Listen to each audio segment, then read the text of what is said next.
Depois da suruba poética do Chico Buarque, vamos ouvir agora um pouco de crueldade.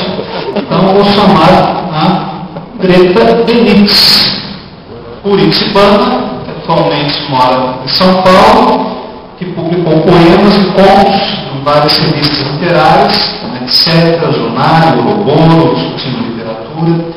A Greta tem 2 livros editados, Rosas Embutidas, que recebeu o prêmio Jorge de Lima Brasil 500 anos, e Café Expresso Blackbird, que saiu pela Lunch, coleção unidade.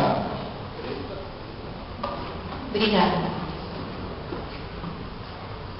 Eu queria dar parabéns ao Cláudio pela organização do evento e agradecer o convite.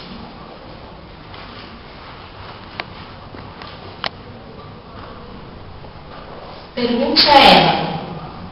A cidade está nua, a cidade se mostra, exposta. Talvez seja a hora de achar a resposta. A cidade abriu sua porta, a cidade ri, não se comporta, se entorta em sol e paixão concreta. A cidade sabe a resposta certa.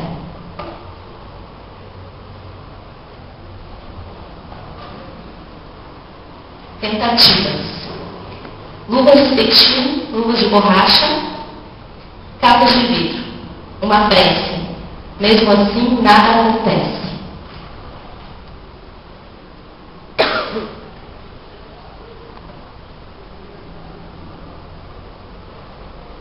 A mocinha queria tanto ser a mocinha da novela, ser atriz toda bela. Nossa, ela ia fazer uma sucessão.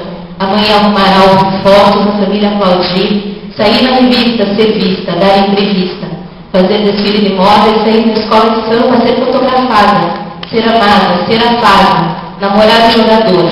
Ela não sabia sobre a dor.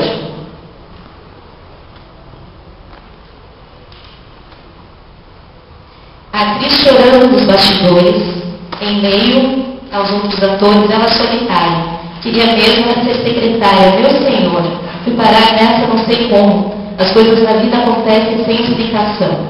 As coisas na vida acontecem longe do chão. As coisas na vida às vezes vão pelos caminhos do não.